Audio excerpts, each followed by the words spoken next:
Assalamu alaikum students, welcome to English class. How is everyone? Students, open your English books. Page number 7 नहीं sorry page number 6 आपने open करना है. Students हमने इन questions को solve कर लिया था, ठीक है. और these questions are more difficult. इसमें हमने पार्ट जी को डिस्कस किया था. आज हम एच और आई को डिस्कस करेंगे. पहला क्वेश्चन है, Can you explain why the scarecrow is afraid of a lighted match? यानी कि क्या आप बता सकते हैं, वजाहत कर सकते हैं कि स्केयरक्रो लाइटेड मैच से, जलती हुई माचिस से क्यों खौफज़दा है? स्टूडेंट्स, ये बात हमने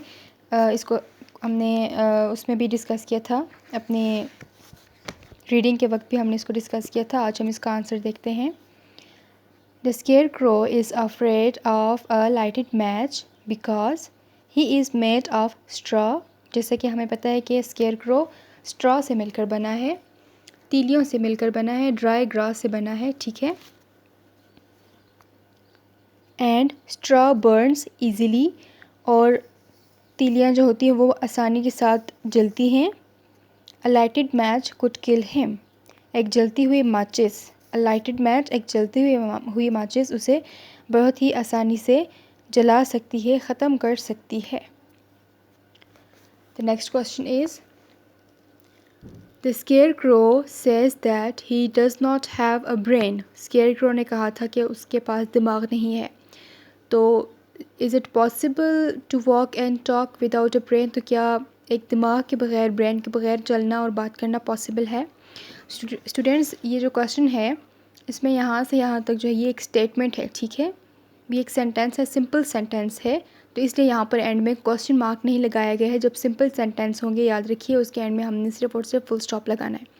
लेकिन जब हमारे पास ऐसे क्वेश्चंस होंगे, यानी कि ऐसे स्टेटमेंट्स होंगे जिसमें हमसे कुछ पूछा जाता है, सवाल किए जाते हैं, पूछा जाता है, ठीक है, क्वेश्चन किया जाता है, तो उसके एंड में हमने क्वेश्चन मार्क लगाना है. जैसे पीछे सारे क्वेश्चंस के एंड में आप देख सकते हैं, या ये जो स्टेटमेंट्स हैं इनके एंड में हमारे पास क्वेश्चन मार्क हैं. तो इसी तरह यहाँ पर भी इस वाले ये जो सेंटेंस है यहाँ पर क्वेश्चन मार्क है, क्योंकि इसमें सवाल पूछा गया है कि क्या ये पॉसिबल है कि कोई बग़ैर ब्रेन के वॉक कर सकता है, टॉक कर सकता है. लेकिन इस वाले स्टेटमेंट के एंड में क्वेश्चन मार्क नहीं, फुल स्टॉप लगाया गया है, क्योंकि इसमें एक स्टेटमेंट हमें, मतलब कि एक बात बताई गई है, ठीक है, कोई बात बताई गई है. वो बात क्या है कि स्केयरक्रो कहता है कि उसके पास ब्रेन नहीं है. तो आगे पूछा गया है कि क्या ये पॉसिबल है कि कोई ब्रेन के बगैर वॉक कर सकता हो, टॉक कर सकता हो? तो इसका आंसर हमारे पास है no, it is not possible to walk and talk without a brain. Obviously ये बात हम सब जानते हैं, जिसके पास ब्रेन नहीं होगा तो वो ना चल सकता है, ना टॉक कर सकता है. The scarecrow is able to do so, जबकि स्केयरक्रो इसलिए वॉक कर सकता है, टॉक कर सकता है without brain, because it is not a real story, क्योंकि ये एक रियल स्टोरी नहीं है.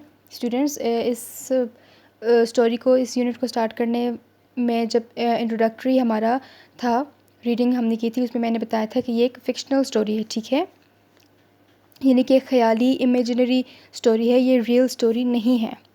तो स्केयरक्रो इसलिए विदाउट ब्रेन वो वॉक और टॉक कर सकता था, because it is not a real story, क्योंकि ये एक सच्ची कहानी नहीं है. ओके स्टूडेंट्स, ये आपका होमवर्क है, इसको आपने अपनी नीट नोटबुक पे उतारना है. इसकी पिक्चर्स मैं आपको इनबॉक्स कर लूँगी. आपको मैं एक असाइनमेंट दे रही हूँ, answer the questions about these lines from the story. यानी कि आपने ये जो क्वेश्चंस हैं A, B, C और D, ठीक है, इनके आंसर्स करने हैं.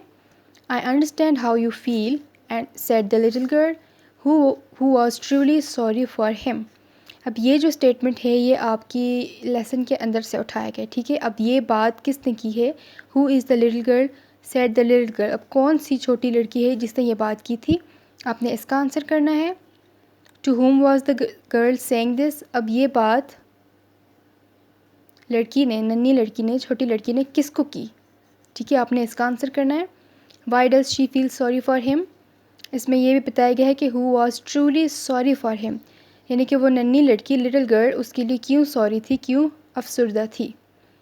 व्हाट हैपेंड नेक्स्ट, फिर इसके बाद क्या हुआ? आपने इन सारे क्वेश्चंस के आंसर करना है, ये आपकी असाइनमेंट है. Okay students, this is all for today. Thank you.